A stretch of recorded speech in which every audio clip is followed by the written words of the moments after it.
Thank you for joining me today, tonight for this interview. First of all, thank you for having me. My name is Brenda Carrada. I'm a graduate student from Spring Hill College of 2019. I graduated from Public Relations and Advertising, and right now I'm working in Mexico City, my hometown. I'm Mexican. Okay, cool. So thank you again. And the first question is, have you ever been discriminated against? Yes, I have been discriminated. The most recently one is when I went my last time to the States. I went to San Francisco with a friend, and we were waiting for a bus to arrive by the bus stop. And there was this man who was walking towards us, and he like started yelling at me, and he was like pinpointing at me, and I can't remember like the exact words he was saying, but I remember he was like screaming like fuck you and something like go back or get away from here or something like that. At the time I was like so scared, and then I told my friend like please let's just move or get out of here. And then she told me like no, let's ignore him, he's gonna like walk away, just ignore him.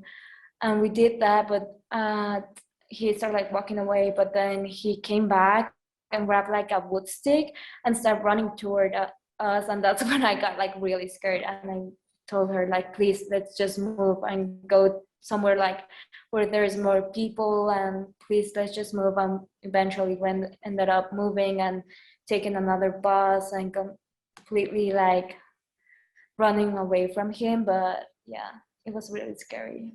Wow, that's really shocking. Wow, I Yeah. can't believe that. So, because that's just disheartening to hear, like, because you said you were waiting at a bus stop, right? Yeah. hmm And just Yeah, to, we were just waiting by the bus, like just sitting down, and then this guy, like man, starts running towards me, and he started like yelling stuff at me, and like was like "fuck you, just go back." And I can't remember everything, but yeah, I just felt like really scared, and I don't know, I was shocked in the moment. Mhm. And yeah, so that's very understandable as to why you were scared. I was going to ask you, because I know there's been that issue in the last few years with people of Hispanic descent being told to go back to their country, whether they're from another country or not. People still tell them that very insensitively. And so, just how did that make you feel to hear those words to go back?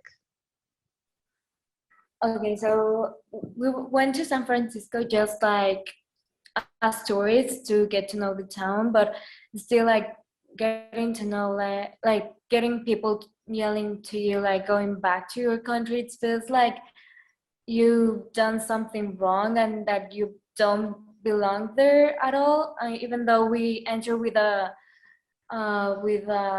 visa and we're not like illegal, uh, having people like yelling at you and still telling you like to straight to your face like you don't belong there, and people around you like just watching, just feels like it makes you feel like powerless and like you are not worth anything. And that, I don't know, it's just really I don't know, like shocking.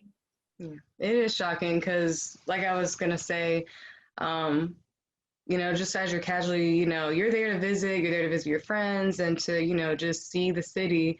And just as you're casually doing that, for someone to just come at you so violently and just so, yeah, that's just, wow, it's shocking.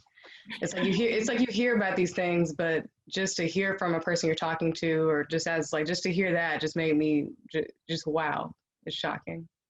Yeah. And I'm sorry you had to go through that. I can only imagine like how that just sounds terrifying for sure. Yeah, it was.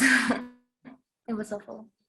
And so my next question is, while you studied abroad in America, do you feel that you were ever underestimated in school at all, or because you played tennis, do you feel like you were ever underestimated at school or in tennis? Um, I think like during my time there, like in college, I was underestimated, especially like one of the times I can think of was when my senior year, we were like on a school, on a tennis trip. And I was hanging out in a restaurant with some of my friends, and there was like a misunderstanding. And I asked one of the staff from the school, like, a thing about what we were talking about, and he was like, oh wow, like after all these 4 years I can't believe you don't speak Spanish, no, don't speak English. And I was like completely like shocked, and I was so mad also at myself, because in that moment I didn't say anything back or did anything to defend me or like explain the situation or why I was like asking that again. So I remember I just like stood up and talked to my phone, to my mom, and like explained her everything that it just happened. And I remember like I wanted to cry like so bad, because I felt like so powerless and so mad. And then, but at the same time, I didn't want my mom to hear me cry, because I don't want her to be worried. So I just like explained her and kind of like kept it to myself, everything. And I don't know. Like, yes. I remember being there with you when he said those words that, oh, after all this time, you're able to understand me or speak English or along those lines, what he Mm, said.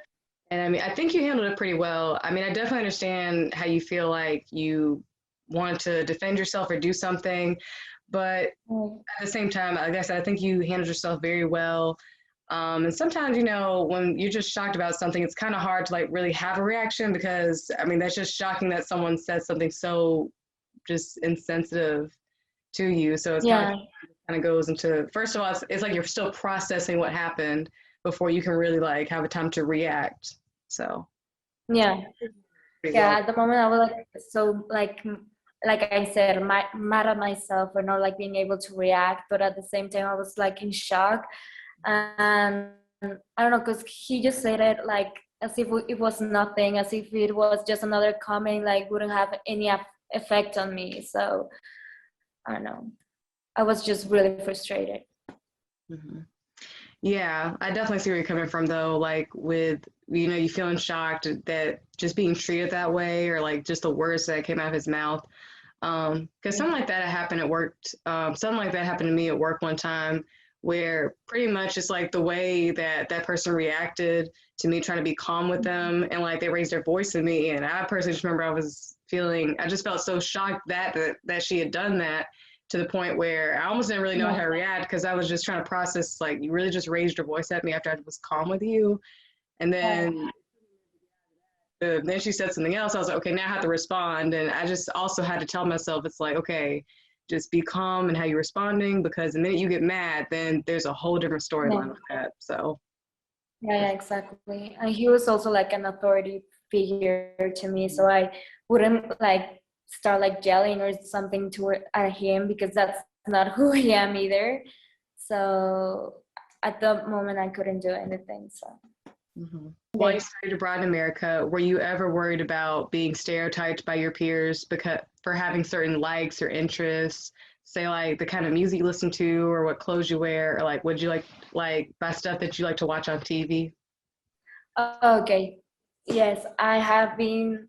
Well, I have been stereotyped, and I also like after I got these like comments, negative comments towards that. Like I got to get like really self-conscious about what I'm listening to, what I'm saying, and what I like my likes towards that, and I try not to express them or be as freely as I do it back here in Mexico, which is like normal to do it. For example, I remember I was with one of my best friends from college, and we were like listening uh to reggaeton music, and then her ex-boyfriend comes into the room, and he was like, oh, you're like, he was saying like, oh, you're Mexican, like so exotic, how you dance and stuff like that.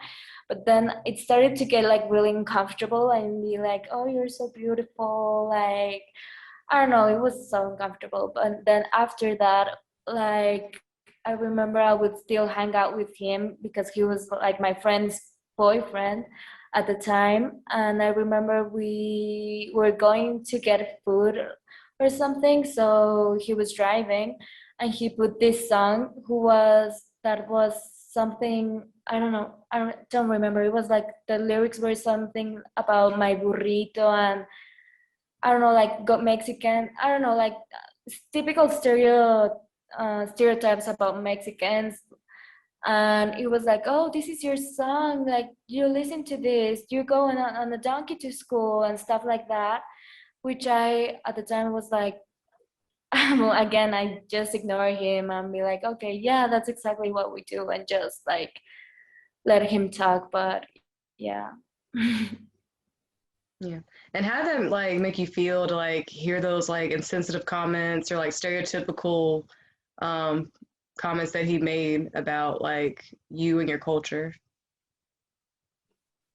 It just made me realize like at the moment um how uncultured he was, I guess, because in Mexico is not the same as they picture it on like typical Hollywood movies, where you see like a man in a sombrero drinking tequila or just laying down or stuff like that. It's not like that. So I just, at the moment, I just thought like, wow, this guy really needs to go out and like experience other cultures and to live more, you know, because I think it's part of the ignorance that he lives in. He lives in, that he's not able to see like the other picture that besides the one they show on TV. So I just felt like sad for him at the moment, but at the same time I was like kind of mad, but more like sad towards uh of how ignorant he was. And like going through all of that that you described, did you ever so did that kind of did you reach a point where you kind of felt um like you had to kind of limit how much you express your culture while you were in? Yeah, after that, like whenever he told me like, oh, you dance like so exotic and stuff like that, which I feel like kind of embarrassed kind in a way, I just like started like being more conscious of whenever he was around, like not dance like I don't know, like salsa or stuff like that, which is really common in Latin countries. So I would just try to like to control and be really aware of my all of my actions, and wasn't able to express myself as freely as usual. Mm-hmm. Yeah, it's definitely unfair that like people would like the fact that like he said some things and like anyone else for that matter like that they would say these things to you, and because of that now it's like you had like they kind of brought this feeling to you where you feel like you can't really be yourself, or like if you dance a certain way, if you talk a certain way, then there's this perceived judgment towards you and it just makes you feel uncomfortable. So that's definitely Yes, not definitely. at all fair. Hmm. Yeah, definitely. And so my next question for you is, how has the pandemic affected you, whether that be your school or your work or just your personal life? Okay, so I my social life has been really affected. In Mexico, well, at least I have been in quarantine for almost a year now. And like these time goals, like I'm really like with technology, I'm like whenever my friends like send me a text or like call me, I usually leave my phone like on silent and start doing my other stuff. So that's why I've been struggling a lot, because I haven't been able to see them for a year now. And then with FaceTime calls and all that stuff, I just prefer like 100 times having personal interaction, like face-to-face interaction. So I think that's one of the issues I had. Also, I have struggled a lot with anxiety, and one way I've been like trying to work with it and improve it is by meditation, and also a lot with spirituality. And I've been trying to do more yoga and try to be more aware of my surroundings, and I think that's been helping me a lot. And also regarding my education, I wanted to get a master's degree in 2020. I wanted to get a master's in somewhere in Europe, but when all these hits with the pandemic, everything started to close, and now schools are starting to reopen again, but with online classes. And like I said, I don't really like online stuff, or like online classes, online calls, or anything like that. So at the moment, I've been like pausing that and leaving it a little bit at the aside. So yeah. Do you feel that people ever underestimated you in school because of your race? I feel people did, especially like my first semester there. I feel like, for example, whenever there was like group work or any group activity, like people will leave me like the most easy task, or the at least as task as possible compared to other students or other peers. And I don't know, I felt the need to show them that I was able to do the work, even if I was not an American, or even if English was not my first language. So yeah. Yeah, it definitely. I mean, that's pretty unfair they made that assumption about you, because I mean, for one, you go to the same school that they do, so clearly, like, you have the ability and skills same as they do to be able to attend that school. And I mean, as far as your English goes, I mean, you don't seem like, you struggle with it at all. So Thank you. you're welcome. So when you talk about how they would give you the easier task in the group projects, or just not as much as they would give other people in the projects, how did that make you feel personally? Just make me feel like they thought of me as if I was somehow like dumb without them like actually knowing them, because this was like first semester, so I don't really knew anyone. So I just thought like they have all these misconceptions and ideas of me without even like getting to know me or see what I'm capable of. So I felt I needed to prove them what I was able to do and why I deserve to be where I was. So my question for you is, if you were to come back to America, if you were to come back to America, would you be concerned that you might not receive the same amount of pay, or an equal pay for the same position as a white coworker? Yeah, definitely. Like I know that if I ever go back to America, or even here in Mexico, it still happens, where female or women in general get unpaid for the same for doing the same work as a male or a white person. So yeah, that's kind of discouraging and sad, honestly. Yeah.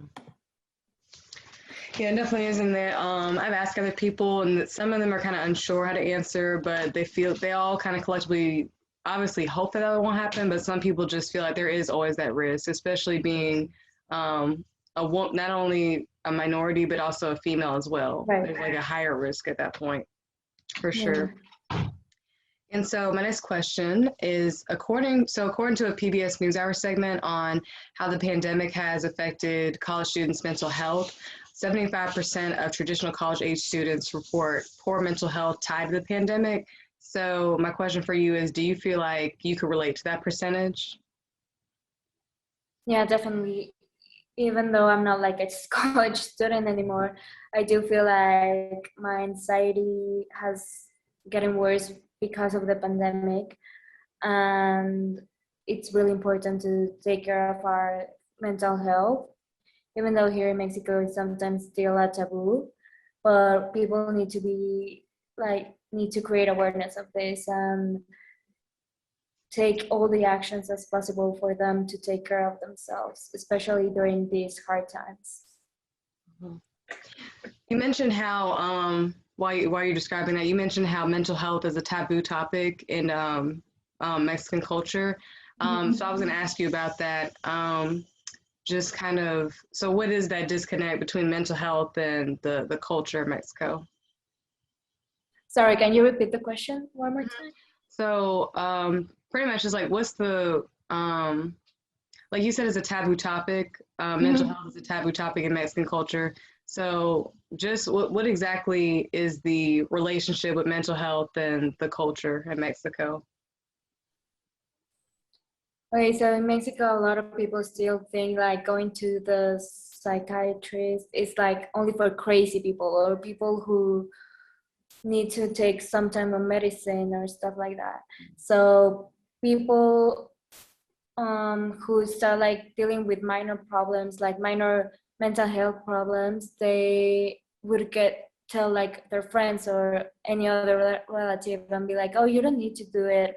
Like if you're not crazy, why would you take like any medicine, or why would you talk to other people about your personal struggles, about your problems? Like you shouldn't be telling like other people about your life, to a stranger. Like you should just keep it to yourself, which is like a thing that needs to stop right now, because I feel like if you talk to anyone, like even a friend or especially a psychiatrist, like it should help you to feel like a lot better, even though you might just have what you think a minor problem could be. Mm-hmm. And I think you're absolutely right. Definitely talking to someone, whether it's a friend or a psychiatrist, definitely will help. It's definitely on that road to feeling better about yourself, no matter like what kind of struggle you're going through with your mental health. It always helps to go talk to somebody. So that's you're definitely right about that being something important rather than bottling it up, because that definitely won't help if you keep it to yourself. It just tends to fester and make things worse. Right. Yeah. So following going off of that, do you feel like with that being a thing in the culture, was that an idea that you were raised to believe that you shouldn't really go talking to other people about your mental problems, and to just kind of deal with it yourself?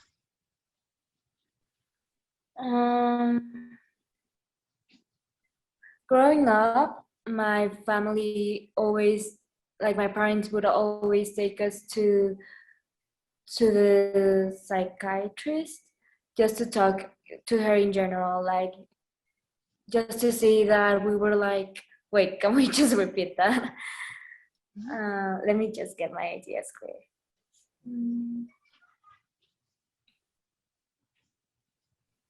Okay.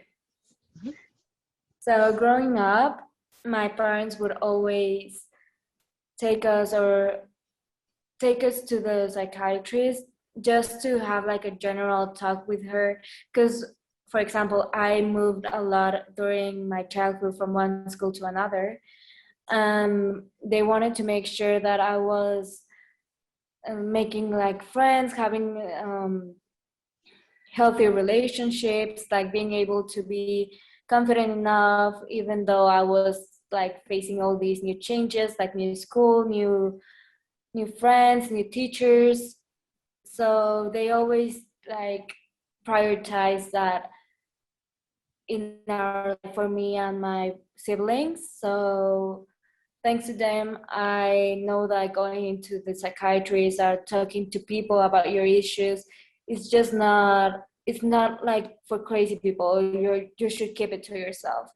However, like I do know a lot of, like even some of my friends do, it's hard for them to open up about a lot of stuff. So yeah, I'm grateful for them that they didn't, like they took action when we were little for us to be open about these topics and talk to anyone whenever we needed help, and accepting this help.